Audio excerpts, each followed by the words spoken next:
folks, welcome to AAPI Women Leads podcast and YouTube. I am Dr. Connie Nguyen, and today we have an exciting guest, a brilliant person, Killer Bee Nguyen, who is an MMA fighter, a Muay Thai fighter, an author, a philanthropic kind of amazing human. So welcome to our new show. Thank you.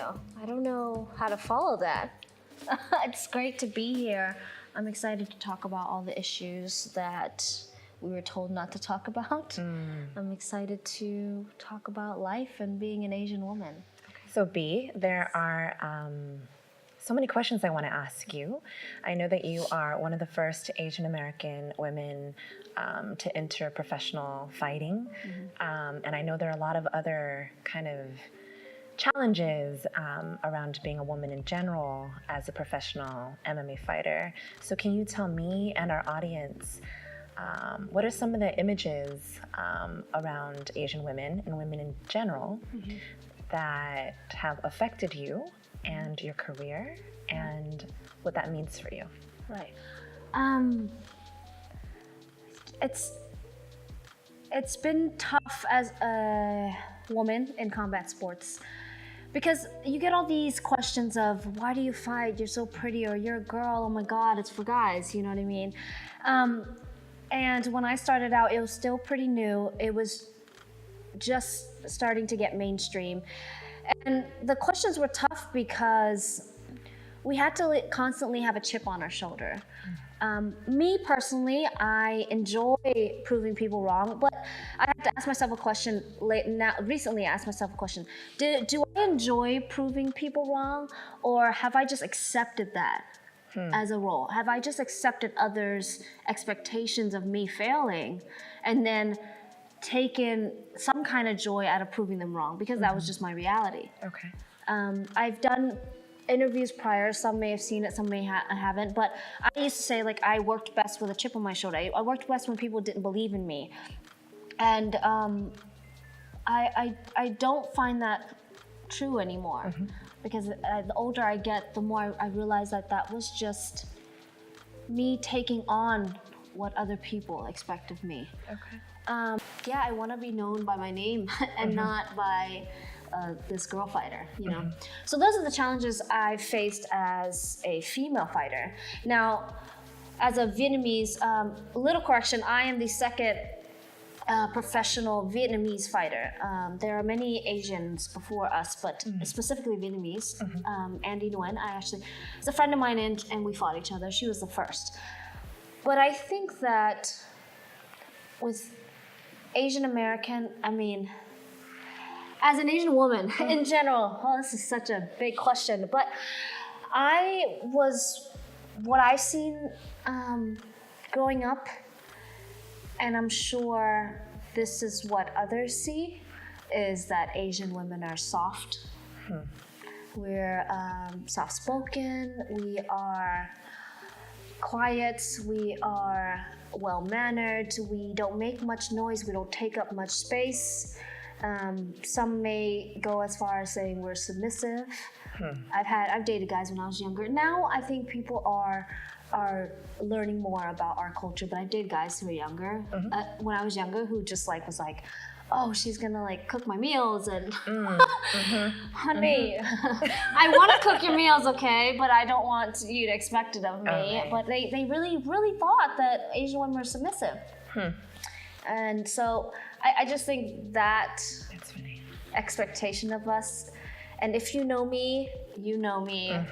That's not what I take up space, I wear my hair how I want, I curse, I speak on things people don't want to hear about, and I'm trying to break those false accusations about us, those things about us.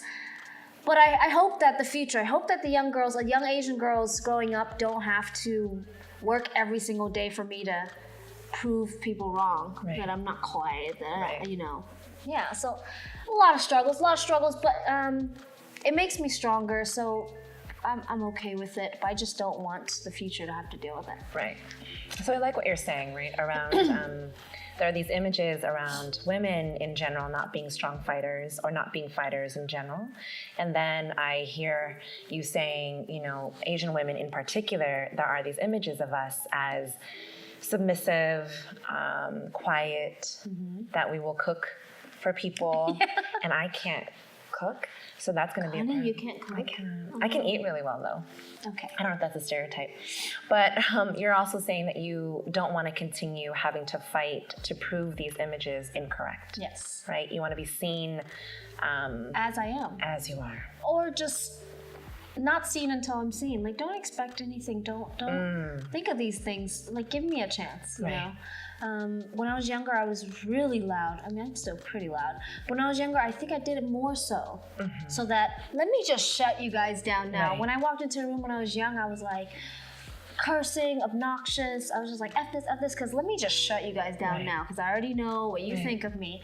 Now that I'm older, I have a lot more confidence, but it was a lot of time put into dealing with something a young girl shouldn't have to deal with. Right. So in the future, I want them to put all the energy into being good humans and to being creative and to thinking about what they want to do in life instead of thinking of how to prove these stereotypes wrong or thinking of how to make you like me better. Right. You know, it's just not something people should have to do.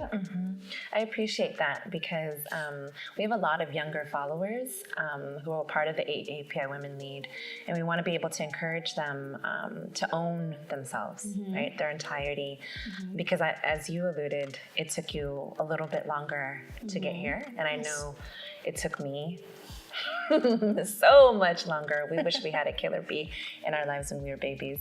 And I also hear you saying that when you were younger, because of these images of Asian women and women in general, you felt you had to do it really differently. Yes. You had to be twice as good. You know, and when I was younger, I was a little lost in how to do it, but I had to be twice as loud. Right. Because you expect me to be so quiet. Right. I didn't know how, like, where I could be. Right. It was either or, you know. Right. And so it doesn't let you, these images that they like impose on you don't let you be real. Yeah. Right? They make you like be hella defensive. Yeah. Right. Yeah, I've had a lot of like projecting when I was younger, you know. So you either kind of shrink into it. So I filmed a show called Survivor. That was one thing. You guys watch it. It's a social experiment, and they have themes. And what I realized in the show was, and by the way, the show's amazing, super real. And this is Killer Bee. And this is why I say I learned so much. They have these themes. Let's say David versus Goliath was mine, right? And even if I didn't feel like a David going in, or some others didn't feel like Goliaths going in, but because those were our themes and those were tacked onto us, we start taking on the role of what it is to be a David and what it is to be a Goliath. How long can you stay with Goliath mentality if they call you a David every day? Morning, night, you know, all of it. Right. So I think that I was defensive and I went the other way. And I think some girls assume this role, you know, oh, men will like us more if we're submissive. How do I get him to like me? Oh, he thinks I'm gonna be soft and quiet. I get that all the time in dating, and I get that all the time just in general. People want me to be a little quieter. Right. People want me to be less masculine. People want me to, I don't know, carry myself differently. And I maybe thought for a split second that I might want to conform. And then I was like, hell no. It's hard. No, hell no. Super It's hard because the things that you the things that you see other people have, it's hard to be yourself when it's always, the grass is always greener on the other side, right? I want that perfect family and I want that perfect thing. And as I'm talking to you, it actually changes my view of the world. So when I was younger, I thought, they're married. Well, she probably doesn't talk back to him. She probably does this. I'm thinking this, but that's probably not true. I've taken on in my head, like that's Right. what other people are doing, so I should do that to get what they want. Right. But in reality is, people, that's not the truth. You Right. know, the truth is you will find somebody, obviously I've been dating, right? I'm like, She's texting me. I'm projecting right now. First of all, you will find somebody who will like you the way you are, and you'll find your place in the world and your space in the world exactly how you are. Right. And it will be freeing, and it will be, I'm just so happy to be myself. You know, just so happy. And I hope that other people will do the same and not fall into these identities that people have given them. But it's human, right? Like with the show, these are brilliant people I was on the show with, and day by day we just started saying like, oh no, they're bigger, they're Goliaths, we're Davids, we're small.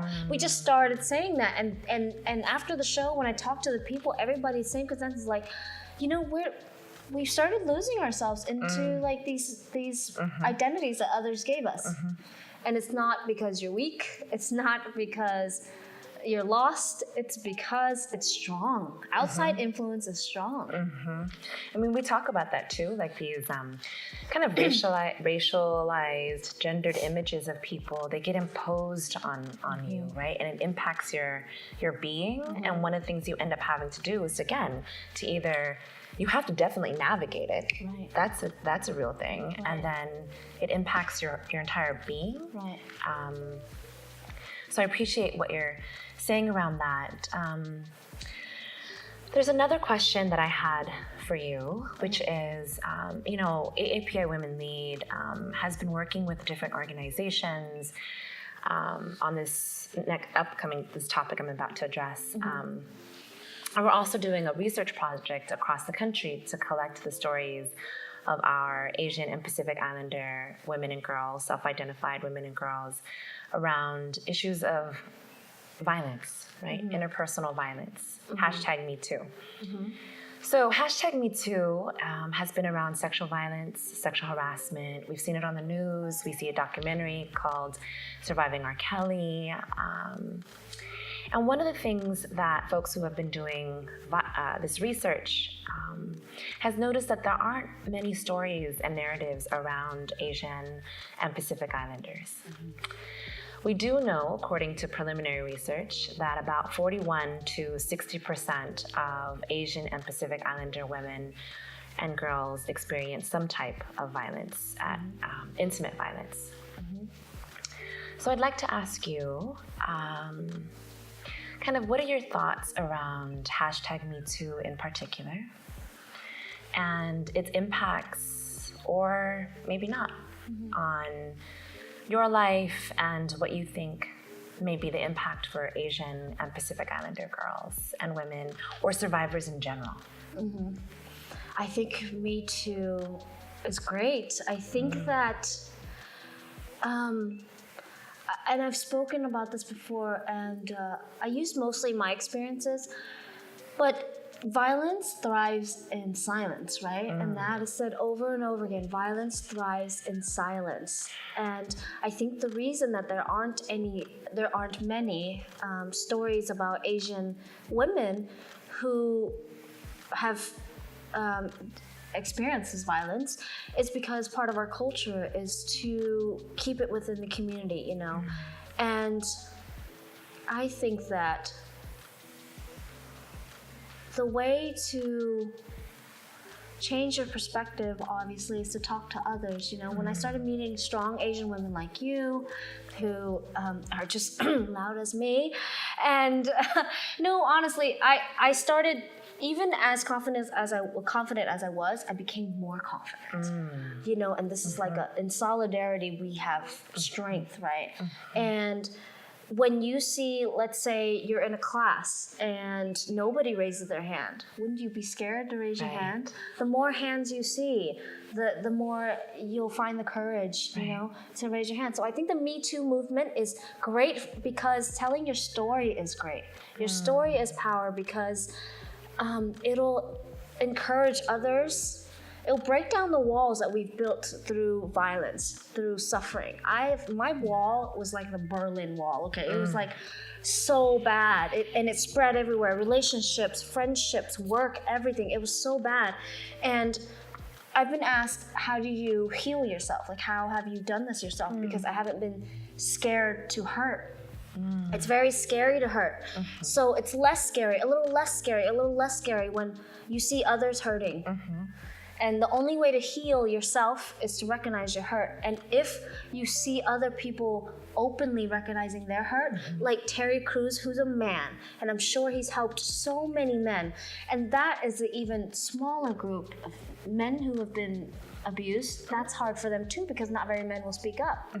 So I think what you're trying to do or going to do with these Asian stories is amazing. I think what Me Too is doing is amazing, because as a woman who was abused for 5 years, it was complete blackness. Of even when I walked in the grocery store, all I felt was his hand dragging me. All I see was his back while I was walking behind him. I didn't see the family grocery shopping. I didn't see the girls hanging out. I didn't see anybody, even though there was everybody. So it was like, what I say is, it's hard for the abused to reach out their hand to grab help. So it is our job to reach our hands in. Or at least make your hands feel visible. If I saw somebody kind of fishy or what's going on, I just asked sister, like, hey, girl, are you okay? If she's fine, cool. But had she not been fine, she would have seen my hand. And it would have stuck there wherever she went, grocery store, wherever. So these Me Too movements, these stories that are being told, these are hands just coming into the lives of the abused. The darkness gets a little lighter. You know, the loneliness gets a little less lonely. So I think, going back to your question, it's doing everything. It's doing everything that needs to be done for these people who feel so alone. You know, like they say, representation is everything. And so, yeah, if we're not telling our stories, let's start doing it. Let's start reaching these hands and telling these young Asian girls it's cool to tell your story. It's okay. No one's gonna be mad at you. You won't be pushed out of any community, because there's a whole other community here of strong women like me who've been abused too. It's all good, you know. That's important. And I like what you're saying around us kind of supporting each other. I think what we've noticed going around the country to collect stories is there's so much stigma around having survived violence across genders, right? So we're going around the country interviewing Asian and Pacific Islander survivors, specifically women and girls. And what we also learn is, like, there are so many boys and men, per your point around Terry Crews, who are also survivors, or who have witnessed violence. And we want them to come out, tell their stories. And then, per your point, we definitely want folks to support each other, because the more hands there are, the less destigmatized, the more we destigmatize. Right? And these stigmas are created by the abusers. These stigmas are created by fear, by manipulation. These stigmas aren't created by us, so don't take it on. Right. You know what I mean? We didn't make this. Nobody said you had to feel this way about speaking out. Nobody said it was gonna make me a weaker fighter if I talked about being abused or taken advantage of or being raped when I was young. You know what I mean? None of it is real. The stigmas aren't real. So just go ahead and peel them off of you, like, and tell these stories. Right. I think I just want to thank you for telling your story. Thank you. And supporting people. I think the other thing that we try to do in this work is to make sure that, we center survivor stories, and then we put the onus on the harm doer and people who are witnessing. We say, we want, a lot of the folks that I know that do this work and people who are survivors, we don't necessarily want punishment for the harm doer. Right. We just want the harm to stop. Yes. Right? We want you to know that what you're doing is hurtful. Right. And we want the people who are hurting to be able to heal, Right. and to feel stronger, right? Yeah. Because it was never your fault. Right. If someone does harm to you, Right. it doesn't make you weaker Right. that you were hurt. Yeah. And a lot of times we hear from survivors that the only thing they may have done was to love the other person. And so the idea is that the harm doer not take advantage of that goodness, right? Definitely. So I appreciate you sharing your story. Like, you've been through a lot. Yeah. You've been through a lot. Yeah. I was wondering if you could say one thing to survivors of different types of violence. What would you like for them to know about just healing? That's interesting. There's two things I think that I've learned that have helped me turn pain into power. Firstly, is that speaking especially for myself as a fighter and professionally, and somebody who has had a wall built up, it's that being a survivor doesn't mean that you're weak. Admitting abuse doesn't mean that you're weak. And I would say the second thing is that know the importance of your story. We both actually say recognizing your power and utilizing it. When I was first starting out, I'd always wanted to share my story of survival, but I waited. I waited until I got to the UFC, or I waited until I wrote a book, or I wanted to wait for all these imaginary platforms, you know. And I think that you don't have to wait. I realized that the platform, your platform, is right where you stand. So, two things I want you to know: that having survived and being a survivor, having survived abuse means you're strong, not weak. And using that strength to strengthen others by telling your story. And these stories don't get old, because these stories don't get old until this abuse gets old. Right. So even though many of us are telling our stories, many more need to come out and tell their stories, because this is our reality. We need to keep this going until, like I said, the stories aren't old until the abuse is old. Until the abuse is lessened significantly or gone, we need to keep telling these stories. We need to this can't be a trend, this can't be a facade, like a phase of telling our stories. This is an everyday reality. So for those ladies who are like, oh, there's plenty of people more important that tell the stories. No, absolutely not. We have to keep it rolling and keep it going and keep the fight, you know? Right. Yeah. Right. I appreciate that. So AAPI Women Lead has been going around the country with this platform on Our Voices, Our Power. Precisely to your point. And I think all the things that you've been saying, I think Asian and Pacific Islander self-identified women and girls don't necessarily have these platforms available, right? So for you, you kind of like fought your way and became the second Vietnamese, American fighter. Right. That's amazing. You fought your way literally, right? Literally. And kind of symbolically. And I think our organization was created, and of course you're one of our advisors and one of our main supporters. We are creating our platforms Right. wherever we can be, Right. wherever we are, in the Right. smallest nooks and crannies, Right. to kind of tell the world that Yeah. we've been here, right? Yes, actually at your last conference. So I told my survival story with the domestic abuse I endured for years. And I actually did it in front of my mom for the very first time at your conference. Right. And afterwards, this young girl came up to me and said, she cried and she said, B, I can't believe you did that. Now that you've done that, I've been waiting for 5 years to tell my dad what has happened to me. And I told her simply, you're living in a good time to be brave to tell your story. Because there's social media for one, But for two, these people in your community, with the Me Too, with the AAPI, there are platforms here for you to tell your story and to come confide in. I'll put Connie's phone number below for everybody to call. No, but all jokes aside, AAPI, join the website, subscribe, follow them. Me Too, all of the platforms that are out here.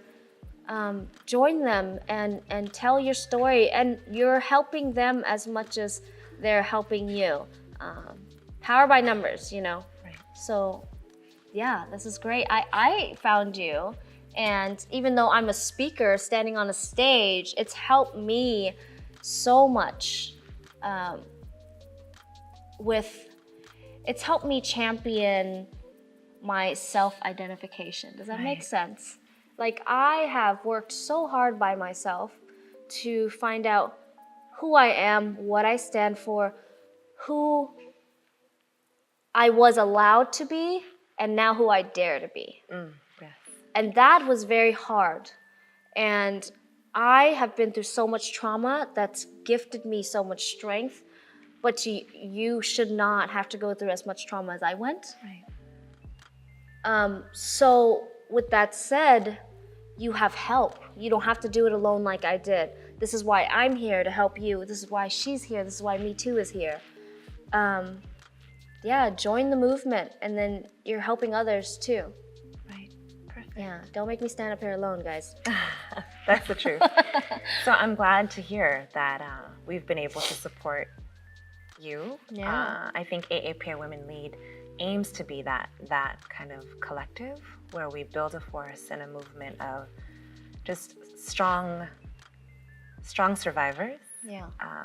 Because we didn't even touch upon, what it means to be a refugee, what it means to be, having witnessed war, been a part of war, been born through war. But that's for another episode. Yeah. What I do want to ask you to do for us, kind of in summation, is to tell us, if you could talk to our audience again, right? They're typically from 14 to like beyond the late 60s. What would you want to say to our members, our audience, just about being a fighter and just life in general? Yeah. I would say live with whatever fears you have. All of my teenage years, when I made life harder for myself, all my actions were from fear. So I would say face your fears. Your fear of being alone, or your fear of being vulnerable to others, face it by reaching out to these communities and being amongst these strong, intelligent, beautiful women. Your fear of facing who you are. Look in the mirror and let's do this. Your fear of telling your story. I think not only trauma creates strength, facing your fears creates strength. And my specific advice to you also, especially the younger women, is to reach out to other women. Don't make life harder on yourself by isolating yourself. Don't be scared to be too much or less than or different. And once you do that, you're gonna learn a lot from other women, because there are some badass chicks out here. Embrace the community and embrace other women. Because I spent a lot of my young years searching blindly for who I was. And who you are is really where I've learned myself the most is seeing and talking and interacting with other people and learning how that makes me feel. Learning how others make you feel, learning how certain things make you feel is very important to learning yourself.